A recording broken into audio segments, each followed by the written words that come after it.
Halo, apa kabar? Anda menyaksikan Indonesia Forward bersama saya Maggie Kalista. Sebagai salah satu pusat ekonomi terbesar di kawasan Arab Saudi, kini tengah membuka pintu lebar bagi para investor internasional dengan visi ambisius melalui program Vision 2030.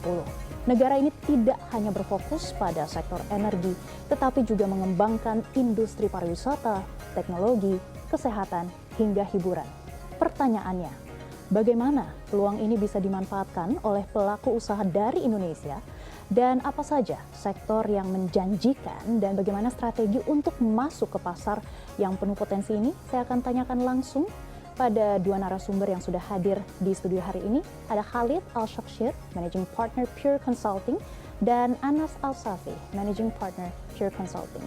Thank you so much for joining us today. It's our pleasure. Thank you for hosting us. So let me start with Khalid first. Khalid, Saudi Arabia has always been important to Indonesians spiritually and also culturally, as we know that two holy mosques are located in Saudi Arabia. How would you describe the relationship between two countries? The relationship between the two countries has always been old, historic, and it is rooted in a shared culture, shared history, shared religion. Millions of Indonesians come and visit Saudi every year for Hajj, for Umrah. Saudi Arabia, or people from the Arabian Peninsula, has always been visiting Indonesia for trade since the 7th century or 8th century. So it's a very old relationship. We believe that the people-to-people ties are extremely strong, and we believe there's an opportunity today to translate that from a people-to-people relationship to actually a structured business partnership. We believe the bases are there. It's going to be easy because we already trust each other. We already like each other. So it's just a matter of exploring the opportunities and getting closer in commerce. So it has been a long-established relationship from people to people, business to business, and also government to government. Yes, So our Anas, governments enjoy great relationships as well. So Anas, would you like to add on that? As Khalid said, that there is very big similarities between both countries, and as he mentioned, that many people they travel from Indonesia to Saudi Arabia. Even if you go now to Saudi, the culture, as an example, the cuisine, the Indonesian cuisine, you find many restaurants in different cities in Saudi Arabia with Indonesian cuisine. It shows, and there are many dishes that are becoming more common in Saudi Arabia that are Indonesian dishes. So it shows how the two countries and two cultures, they are really very close to each other. So the food is our culture, so we can see that the food is actually mirroring the culture between two countries as well. Yes. So Khalid, Saudi Arabia has long been known as an oil economy. What is changing today? What about non-oil opportunities? Saudi Arabia has gone through, I think, the greatest transformation story in recent history. This has been driven by Vision 2030, which His Royal Highness the Crown Prince announced or launched back in 2016.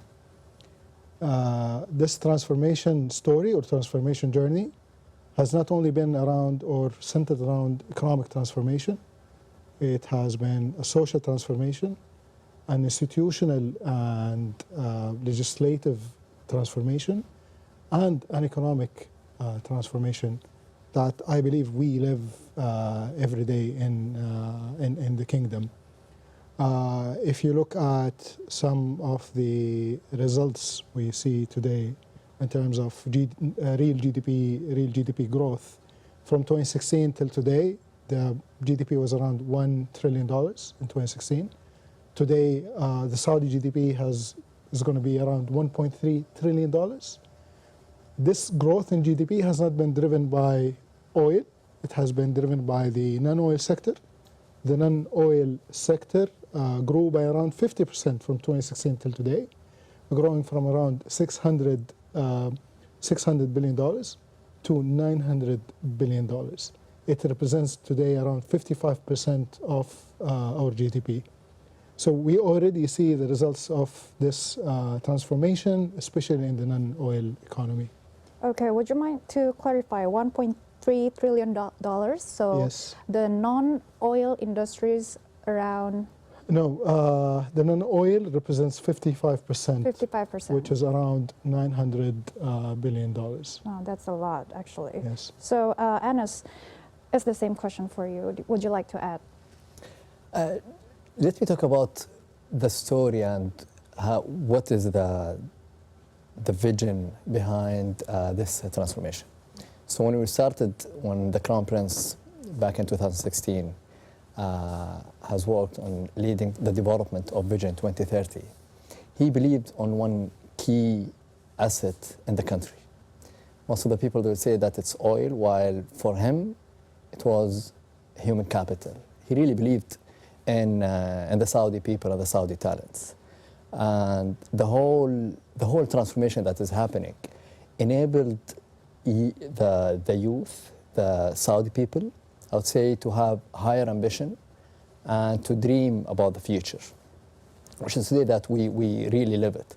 So as Khalid mentioned, other than the other economical indicators, if you think about women today, they represent around 35% from the workforce in Saudi Arabia, which was in the early 20s, 10 years back. As well, many entrepreneurs, they started their own businesses. Now the SME sector has a huge role in driving the economic growth of Saudi Arabia. So I can see that the non-oil industry is actually increasing, and we see a lot of the young people also doing the SMEs and stuff. But do you think the oil industry is still very promising? It is, of course, Saudi Arabia is committed to the energy sector in general, not only the oil and gas industry. So we have huge investments in oil and gas because we believe the world still needs more oil. And we are committed to the energy security globally. Yet, Saudi Arabia is also investing heavily in renewables. In renewables, we have a global advantage. We are, when it comes to solar panels or solar energy, we are one of the most efficient in producing solar energy globally. We're already investing in wind as well. So when it comes to the energy security and energy availability globally, Saudi Arabia has always been a leader and will continue to be a global leader in that sector. If you allow me, I just want to go back to what Anas was talking about. I believe the biggest achievement of Vision 2030, the biggest change that happened in Saudi Arabia, has been the change in the people, the social reform that we have seen. Today, the quality of life in Saudi has improved dramatically over the past 10 years. We just finished 10 years in Vision 2030, so we're entering the third stage of the vision, which is about driving impact, driving sustainable impact. And we really believe that the biggest change has been the change in the people. This is something that we live every day in Saudi. Our youth today are more ambitious. They are thinking about the future. They are actually believing that they're going to have a better future. They're optimistic. This ambition and optimism, you don't find it in many places around the world today. And this is our biggest asset, and this is the biggest win and biggest achievement of Vision 2030. We will talk more about Vision 2030 and also energy sector. Menarik sekali perbincangan kita kali ini, tapi nanti kita juga akan lebih spesifik lagi membahas peluang investasi di sektor lain yang tidak kalah menarik. Indonesia Forward akan kembali sesaat lagi.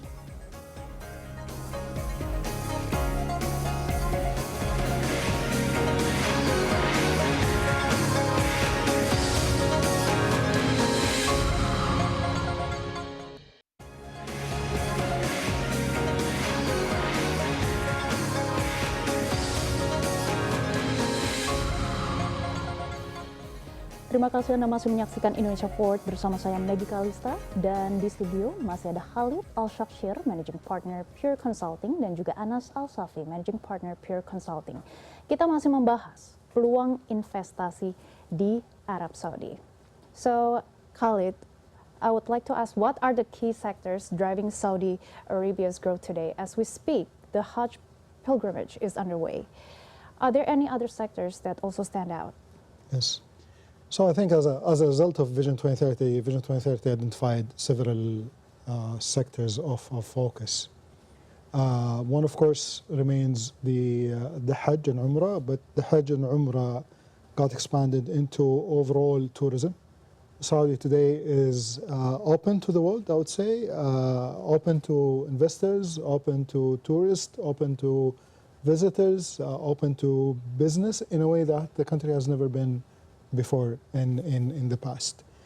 If we look at tourism overall as a sector, we had over 100 million visitors last year, a number that we never thought in Saudi Arabia will live to see, out of whom are around 30 million inbound visitors from other countries across the world.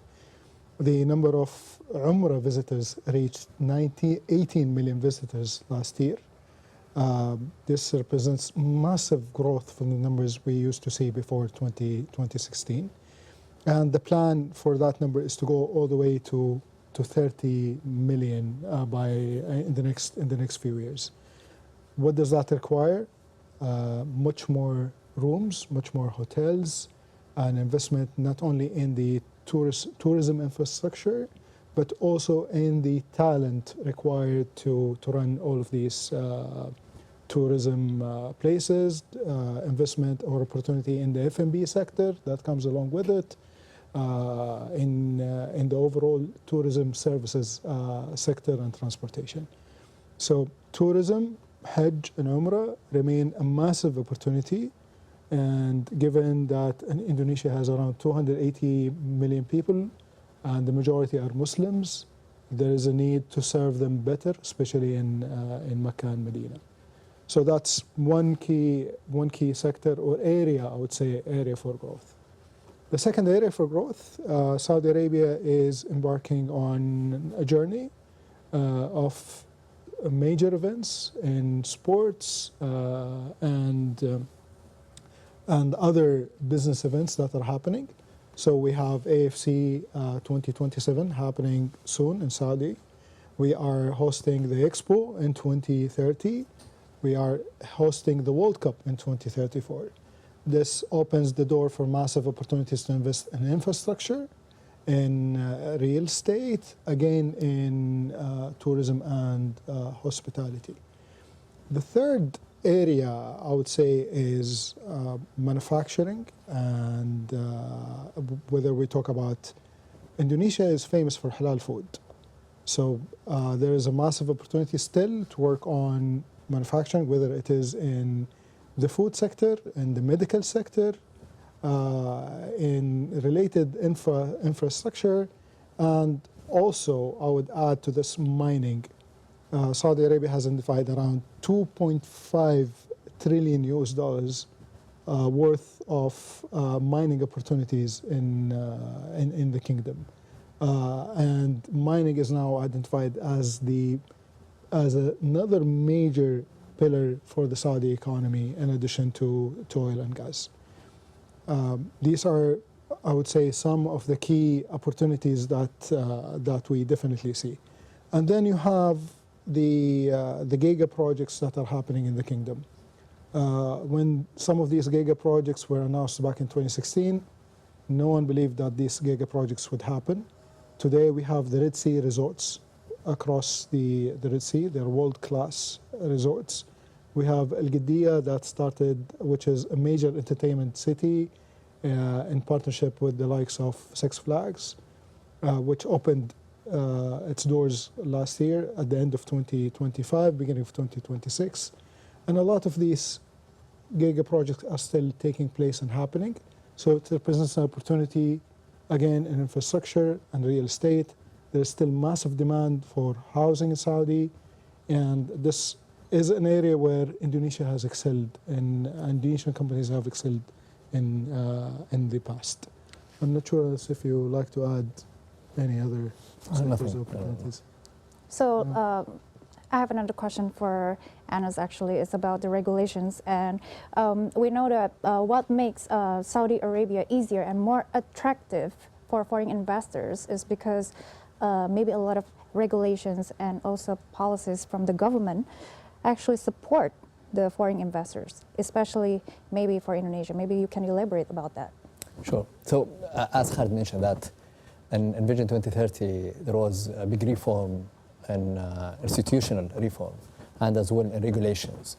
And part of that was key focus on anything related to foreign investment, to attract foreign investment, because the ambition is really big. And we believe as Saudi Arabia that collaborating with international partners and investors definitely is a key enabler to achieve our ambition and our vision 2030.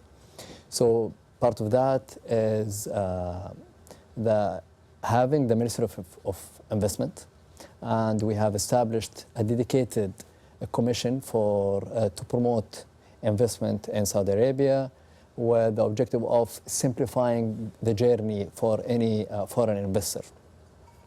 A key enabler is having clear and simple process, full transparency, fully digitized.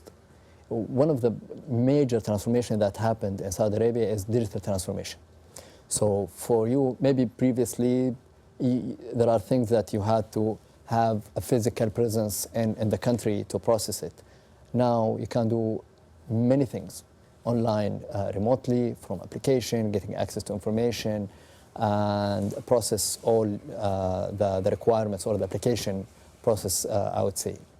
Adding to that, there are special incentives and exemptions as well for foreign investment companies or foreign investors to incentivize them to invest in Saudi Arabia, and as well to make sure that it will give them a competitive advantage, not only to serve the Saudi market, even to have an access to the wider region, Middle East and North Africa.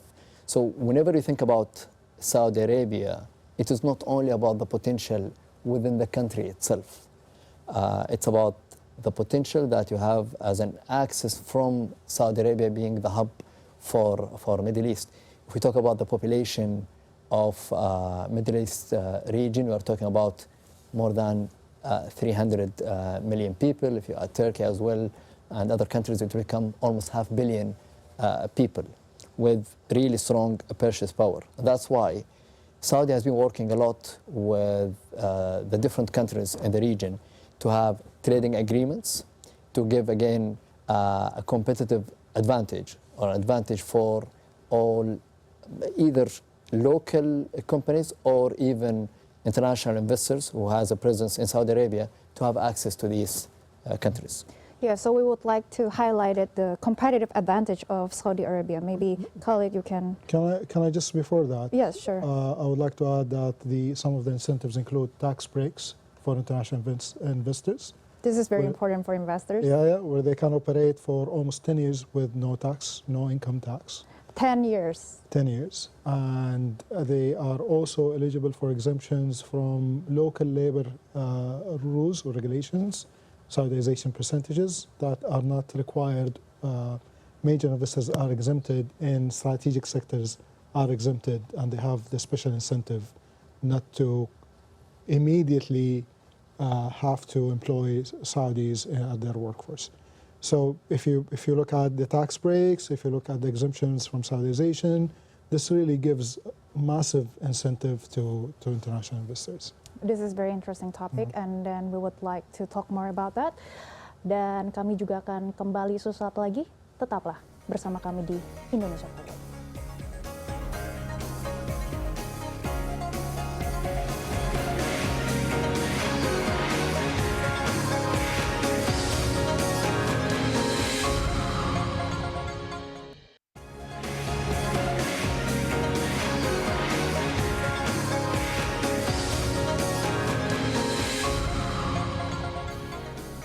Terima kasih Anda kembali menyaksikan Indonesia Forward bersama saya, Maggie Kalista, dan saya juga masih ditemani oleh Khalid Al-Shafshir, Managing Partner Pure Consulting, dan juga Anas Al-Safi, Managing Partner Pure Consulting. So Khalid, we know that you have talked about a lot of competitive advantage, like why we should investing in Saudi Arabia, but would you please emphasize why should Indonesian companies look at Saudi Arabia now, especially like this timing? I think I would build on what Anas really said before we went on the break. So if you look at the Saudi population, we are around 34 million people with high GDP per capita. If you compare Indonesian GDP to Saudi GDP, they're almost close to each other. We're talking about 1.3 billion in Saudi versus 1.4, 1.5 billion in Indonesia, with a big difference in population. This population in Saudi enjoys high purchase power. They are young. We are talking about 60 or 65% of the population is below the age of 30. So they're still up and coming. They are digitally savvy. We almost exclusively do everything online, from renewing our IDs to opening a new bank account. And the digital infrastructure is really there and well established in the country. If you look at the rankings that Saudi Arabia has today in global competitiveness, we have improved drastically on the IMD global competitiveness ranking. The ease of doing business has improved drastically. So now is definitely the right time, because you have the proper regulation, the transparency, the digital infrastructure, the young population, the young talent, and most importantly, you should not look at the Saudi market as an isolated market. If you think about the Saudi location, the two ports we have on the Red Sea, the Jeddah Islamic Port, the King Abdullah Economic City Port, Cake Port, and the accessibility we have to countries like Africa, the Middle East, Europe through the Suez Canal. Saudi represents an access to all of these markets, and there was never a better time to invest in Saudi because of how the country opened up, and we are actually ready and open to work with international investors.